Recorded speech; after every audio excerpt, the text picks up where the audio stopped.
Congress party की student wing NSUI ने आरोप लगाया है कि सरकार के परीक्षा नहीं कराने के फैसले के बावजूद विभिन्न यूनिवर्सिटीज ने परीक्षाओं के लिए डेट शीट जारी कर दी है। कांग्रेस भवन में पत्रकारों से बातचीत के दौरान NSUI के प्रदेश उपाध्यक्ष नवीन दलाल ने ये आरोप लगाए।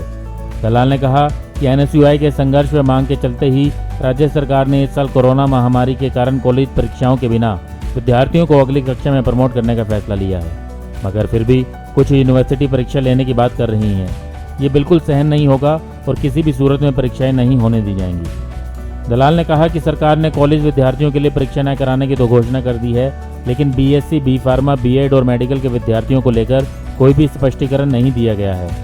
NSUI इन सभी स्ट्रीम के विद्यार्थियों को भी बिना परीक्षा अगली कक्षा में प्रमोट करने की मांग करती है और सरकार ने ये मांग नहीं मानी तो इसके लिए सड़कों पर संघर्ष भी किया जाएगा।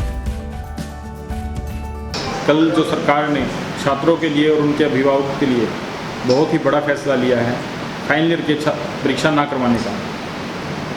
जी हाँ, फाइनल ईयर की परीक्षा नहीं हो रही। छात्रों ने जो NSUI की काफ़ी लंबे समय से डिमांड थी और काफ़ी लंबे समय से छात्र इस बारे में रोड पे, सड़कों पे और ज्ञापन के द्वारा अपनी बात रख रखे थे कि परीक्षा ना हो पाए। सरकार ने कल घुटने टेकते हुए परीक्षा ना करवाने का फैसला ले लिया है और एक तुगलकी फरमान सरकार ने जारी किया था।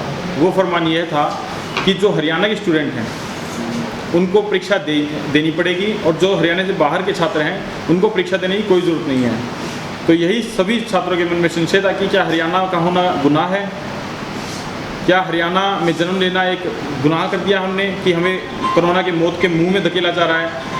ऐसी कोरोना महामारी में जहाँ पे पूरा विश्व खतरे में है और डरा हुआ है, सहमा हुआ है, इस समय पर हरियाणवी छात्रों की परीक्षा करवाना सरासर अन्याय था और इसके खिलाफ हमने प्रदर्शन किया, सड़कों पर उतरे और सरकार को अपना फैसला वापस लेना पड़ा।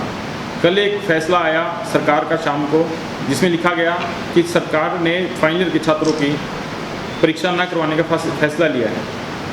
अब उन्होंने साफ साफ 6 पॉइंट लिखे हैं।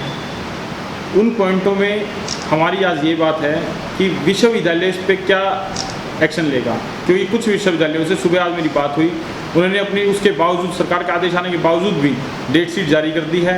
बच्चों के पास मैसेज कर रहे हैं कि आपको परीक्षा देनी है।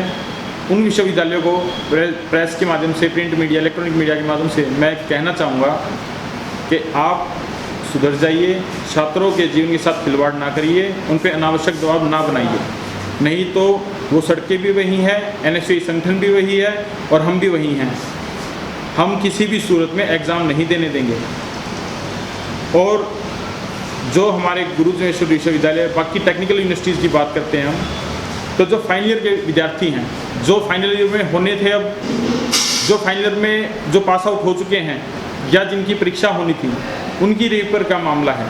तो सरकार से और यूनिवर्सिटी प्रशासन से हम दरख्वास्त करते हैं, पूरे हरियाणा में जिन बच्चों के रीअपीयर है 20%, पूरी डिग्री के 20% अगर री है उनकी, तो उनको पास कर दिया जाए।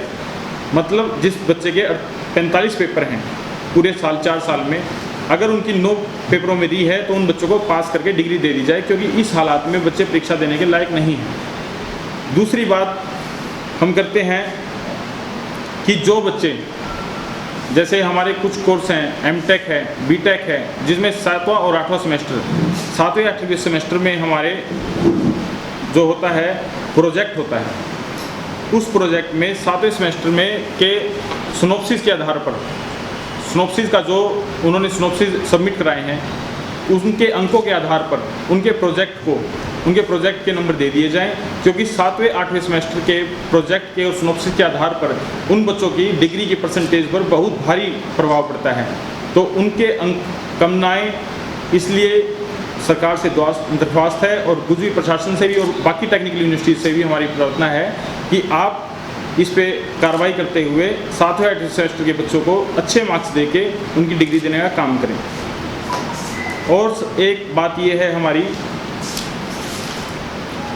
जो बच्चे 8वें सेमेस्टर में, कुछ स्टूडेंट के जैसे MCA है, MCA में 8वें सेमेस्टर में कंपनी में ट्रेनिंग होती है, वो ट्रेनिंग आज इस टाइम संभव नहीं थी कोरोना महामारी को लेकर। पूरे कंपनीज भी बंद थी, इंस्टीट्यूशन भी बंद थे, बच्चे जा भी नहीं सके, अपने घरों से नहीं निकल पाए, वो ट्रेनिंग संभव नहीं थी। और उस ट्रेनिंग के अंतर्गत एक गाइड भी यूनिवर्सिटी प्रशासन बच्चों को देता है ताकि उसके मार्गदर्शन में वो अपनी ट्रेनिंग कंप्लीट कर सकें। तो ऐसा नहीं हो पाया। इसमें ना बच्चे का कसूर है, ना ही उस गाइड का कसूर है। तो उस बच्चे को भी उसके पुराने रिजल्ट के हिसाब से उसके अच्छे नंबर देके उसको डिग्री देने का काम करे सरकार। एक पॉलिटेक्निक के बच्चों के लिए उन्होंने कहा है, सरकार ने मेंशन किया है कि पॉलिटेक्निक के बच्चों को हम पास कर देंगे, रीअपीयर वाले बच्चों को भी पास करने का उन्होंने कहा है। बीएड, बीपीटी, बी फार्मा और जो हमारे मेडिकल के स्टूडेंट हैं उन बच्चों का सरकार क्या इसी आदेश में, ये आदेश उन बच्चों पे भी अप्लाई है? क्या वो बच्चे भी इसी में शामिल हैं या उनके लिए हमें अलग से लड़ाई लड़नी पड़ेगी? यूनिवर्सिटी प्रशासन ये भी हमें बताए कि क्या ये बीएड के बच्चों पर और मेडिकल के बच्चों पर, बीपीटी के और बी फार्मा के जो कोर्स हैं उन पर भी ये आदेश लागू है कि नहीं। दलाल ने एक सवाल के जवाब में कहा कि जननायक जनता पार्टी के स्टूडेंट विंग सरकार के उक्त फैसले का श्रेय इनसो को दे रही है, जो सही नहीं है। एनएसयूआई पिछले काफ़ी दिनों से सरकार से ये मांग करती आ रही थी कि सरकार बिना परीक्षा विद्यार्थियों को डिग्री दे। इसके लिए उन्होंने सड़कों पर संघर्ष भी किया है। दलाल ने सरकार से ये भी मांग की कि सरकार ने रीअपीयर परीक्षाओं के लिए जो विद्यार्थियों से फीस ली है वो वापस की जाए और साथ ही विभिन्न कक्षाओं में एडमिशन की तारीखें भी बढ़ाई जाएं। इनसो और एबीवीपी की हम बात करें तो वो सरकार में है। इनसो ने परसों ही, मैंने देखा था उनका ज्ञापन आया था, परसों ही ज्ञापन दिया है। उन्हें कहीं ना कहीं पहले ही पता था कि स्टूडेंट्स का दबाव है और ये फैसला सरकार को लेना पड़ेगा, तो उन्होंने सिर्फ एक औपचारिकता पूरी करी है। तो जो संघर्ष की बात करते हैं, ज्ञापन देने में, ऑनलाइन ज्ञापन भिजवाने में अगर संघर्ष है तो मैं कह ही क्या सकता हूँ इसमें। वो उसी बात को संघर्ष मानते हैं क्या? पहले तो वो छात्री हितैषी बनते थे, आज कहाँ गए छात्री हितैषी हो? और अगर उन्हें करना ही था तो मेडिकल के स्टूडेंट्स का क्यों नहीं आवाज़ उठा रहे हो? हम तो आज भी कह रहे हैं मेडिकल के स्टूडेंट्स का कहाँ है? ये जो गवर्नमेंट ने फैसला दिया है 2 पेज का, उसमें कहीं भी मेडिकल के स्टूडेंट्स की बात नहीं कही, बीएड के बच्चों की बात नहीं कही। अगर सभी स्टूडेंट्स पे अप्लाई है तो पॉलिटेक्निक के लिए एक विशेष कॉलम क्यों बनाया कि पॉलिटेक्निक के स्टूडेंट्स के लिए? तो बीएड के और मेडिकल के बच्चे कहाँ जाएंगे? बीएससी के बच्चे कहाँ जाएंगे?